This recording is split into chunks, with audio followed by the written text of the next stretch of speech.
म्हणजे पंतप्रधानांचा प्रवास काय म्हणतो त्याला, सूर्योदयापासून आता सूर्यास्ताकडे चाललेला हा दिसतोय. पंतप्रधान कधी संघ मुख्यालयात आले नाहीत, आत्ता येत आहेत. म्हणजे त्यांच्या मागे, विजयामागे नरेंद्र मोदींचा करिश्मा नसून संघाचा करिश्मा आहे. कदाचित नरेंद्र मोदी साहेबांना पटलं असावं. विरोधक संपवायचा आणि निवडणुका घ्यायच्या, हे जे लोकशाही दाखवायची, हे केवळ ड्रामा आहे. देश कायद्याने चालत नाही, देशामध्ये कायदा नाही, देशामध्ये संविधान नाही, देशामध्ये लोकशाही नाही. नरेंद्र मोदी उद्या नागपुरात येत आहेत. तुमच्या सोबतच नागपूर शहरात संघाची स्थापना झाली आणि 100 वर्षाचा इतिहास आहे संघाला. तुमच्या नेहमी टीकेवर राहिलेला आहे संघ, त्यामुळे उद्याच्या दौऱ्याकडे कसं बघता तुम्ही? नाही, काय पुन्हा संघाचे 100 वर्ष म्हणजे भारताच्या इतिहासातील 100 वर्षाचा इतिहास हा मला वाटतं की दरी निर्माण करणारा, दोन समाजामध्ये दुही निर्माण करणारा असाच इतिहास राहिला आहे. पूर्वी संघ आणि मुस्लिम लीग काही काळ एकत्र आले होते, स्वातंत्र्यापूर्वी, स्वातंत्र्यानंतरही होते. हा काही इतिहास काही नवीन नाही. संघाची भूमिका परिस्थितीनुसार बदललेली आहेच. आता मी संघावर अधिक बोलण्याची मला गरज वाटत नाही, कारण संघाचा अजेंडा जो आहे या देशातील विभाजनाचाच अजेंडा आहे. त्यामुळे विभाजनाच्या अजेंड्यावर मी काय बोलणार. खरं तर काँग्रेसची विचारधारा ही सर्व जात धर्म पंथांना घेऊन चालणारी आहे आणि संघाची विचारधारा एका विशिष्ट विचारापुरती आहे. उजवी विचाराच्या पुरस्कर्ते संघ आहे आणि त्यांना जर 100 वर्ष स्थापनेला होत असतील तर पुढची भूमिका संघाची बदलेल 100 वर्षानंतर, अशी अपेक्षा ठेवूया. पंतप्रधान नागपुरात येत आहेत, स्वागत आहे. नक्कीच आहे. पंतप्रधान पहिल्यांदा मला वाटतं की अनेक दिवसांनी, 12 वर्षांनी आता संघ मुख्यालयात येत आहे. म्हणजे पंतप्रधानांचा प्रवास काय म्हणतो त्याला, सूर्योदयापासून आता सूर्यास्ताकडे चाललेला हा दिसतोय. याचं कारणही असं समजायला हरकत नाही की आता पुढच्या 75 वर्षानंतर पंतप्रधान मोदींना कदाचित त्यांच्या पुढे कुठे त्यांचा पक्ष आणि संघ ठेवणार या संदर्भात ही चर्चा असू शकेल.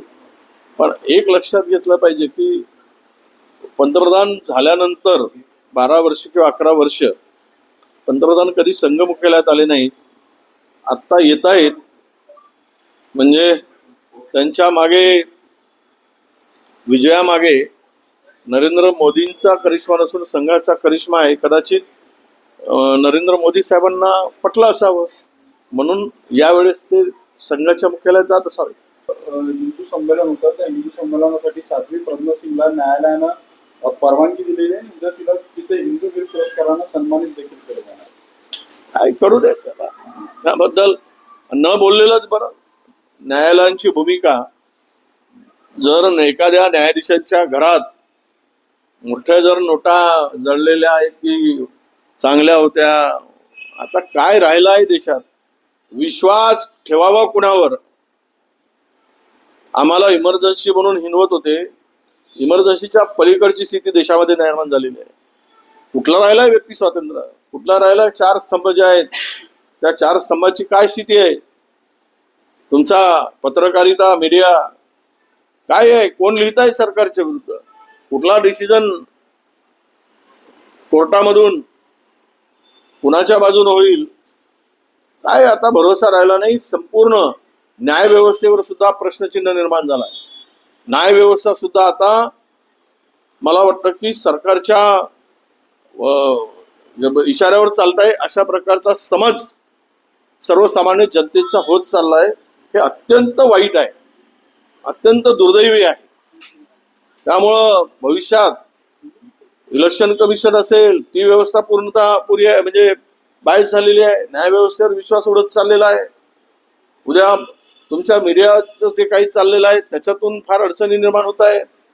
आता म्हणजे विरोधक संपवायचा आणि निवडणुका घ्यायच्या, हे जे लोकशाही दाखवायची, हे केवळ ड्रामा आहे. परंतु आज तरी मला असं वाटतं, हे जे तुम्ही जे सांगताय, हे त्यांना पुरस्कारासाठी जर कोर्ट मान्यता देत असेल तर मला वाटतं देश कायद्याने चालत नाही, देशामध्ये कायदा नाही, देशामध्ये संविधान नाही, देशामध्ये लोकशाही नाही, आणि देश हा न्यायव्यवस्थेवर विश्वास ठेवायचं की नाही यावर विचार करेल अशी परिस्थिती आहे. नितेश उदयनराजे यांनी सरकारवर सडकून टीका केलेली आहे. जे महापुरुषांचा अपमान करतात त्यांच्या विरोधात कठोर कारवाई कायदे करण्याची मागणी केली असताना ते केलं जात नाहीये. सरकारचं वेगळी प्रेम आहे का, असा सवाल उदयनराजेंनी विचारला.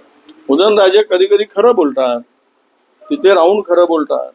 उदयनराजे त्यांच्या डोक्यात एकदा राग आला की तो कशा पद्धतीनं काढतील, खरं बोलतात. काय आहे, कोण फिरताय? जर महापुरुषांचा अवमान करण्याची यादी काढली कोश्यारीपासून, तर राज्यामध्ये किती लोकांवर कारवाई झाली, कुणावर कारवाई झाली? आणि म्हणून महापुरुषाचा अवमान करणाऱ्यांना सरकार पाठीशीच घालते आहे असं चित्र महाराष्ट्रात आहे. त्यामुळे उदयनराजे बोलले ते खरं बोलले.